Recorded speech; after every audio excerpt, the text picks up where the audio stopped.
Welcome to AT with AD, Assistive Technology with Alex Davis. Today we are going to be making a weighted utensil. This here is a pen. We can do a pen, pencil, or eating utensil. I got this idea from this book, Assistive Technology Solutions in Minutes. It's a book all about finding everyday objects around your house or at easy to find retailers for a low cost in order to make assistive technology. So this is super useful when either insurance doesn't cover a certain device, if the coverage is still maybe making the price too high, or if you need something in a pinch for yourself or a family member.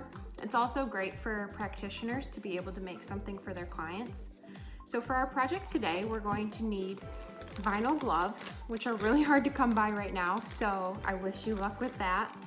Ziploc bags. I cut this one in half just so that I would have a protection for like my work surface when we're working with the putty. A 2-ounce tube of epoxy putty. That only made me one pen. I thought it would make more, but it didn't. So then my next time I tried it, I switched to plumber's putty, which is about a quarter of the price, which when you're making multiple of these makes a big difference. It's a little bit more malleable than the epoxy. The epoxy really hardens up, but it will work once we add the tape, which is the next thing you need is electrical tape.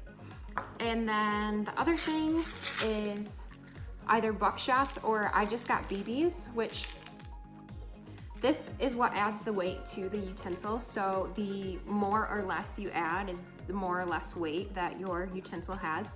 I recommend making sure you run that by whoever is either your practitioner or whoever is suggesting that you have a weighted utensil, because they'll know the correct weight. You don't want to add too much that it's either hurting your hand or being too heavy, and you don't want to add too little that it's not doing anything at all.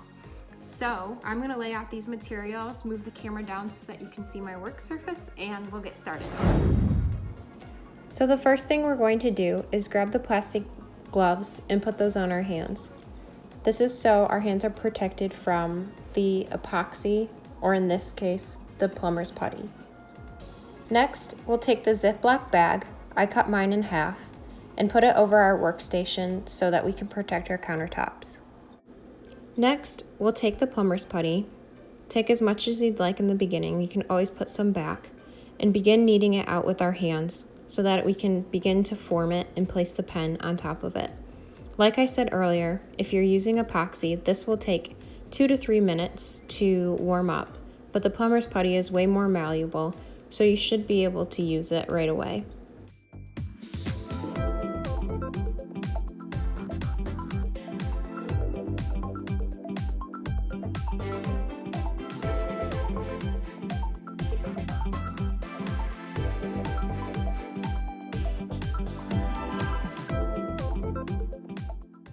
Next, I'm going to take my pen and place it in the putty.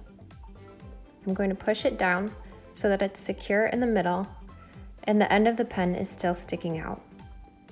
After putting the pen in, I'm going to take the BBs and push them down around the pen into the putty. As I said earlier, the BBs or buckshots are what add the weight to the pen. You don't want to add too much and you don't want to add too little, that the pen is no different from any other pen. I'm going to continue to add BBs until I feel the weight of the pen get a little bit heavier.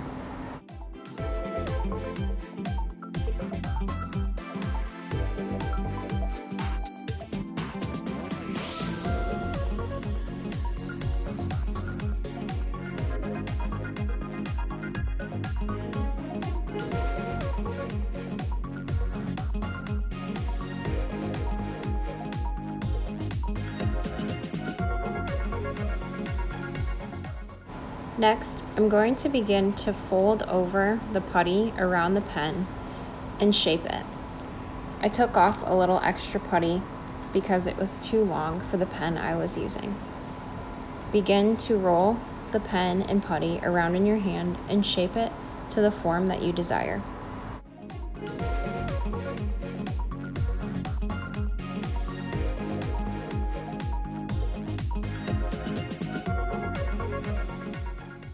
I began to wrap the putty and pen in electrical tape. This part is going to take a little bit longer, so I'll wrap it and come back to the video. And there it is, the finished product. So I will say, with the plumber's putty, it is a lot harder to wrap because the one with epoxy got harder a lot faster. So it was more like you were wrapping a solid mass in the tape, whereas this one is still kind of malleable. But I will say this one is a little bit more comfortable in terms of using because it is softer to the touch, and I feel like it's going to form to my penmanship grip. So there's benefits in both. If you only have to make one, I would go with the epoxy, but if you're making multiple, a different form would definitely be worth it. Or buying it in bulk if you have to make multiple. It only called for this little 2-ounce tube of epoxy, but if you were making multiple, it would not hurt to have it on. So I hope you enjoyed making your pen.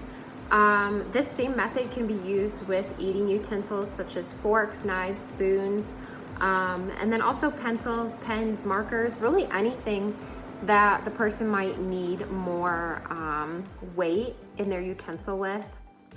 This is good for populations of people who have Parkinson's, limited hand control, spasticity, all that sort of diagnoses. And it's just helpful because I found all this at my local hardware store and it was very inexpensive. I think $15 for everything that I bought. And so when we compare $15 to what sometimes these high-tech products cost, that's some people's only option, and we want them to be able to have those options so that they can be more independent in their IADLs and ADLs, such as eating, cooking, writing letters to friends. That's especially important right now with what we're going through, being able to connect with people. So writing those letters, being able to balance your checkbook, all those things. So really, the purpose of making this was to afford people the opportunity to have more independence in those little things in their daily life that we might not otherwise think of. So I hope you enjoyed making your pen, and I hope you remember this when you are out in the field. Thank you.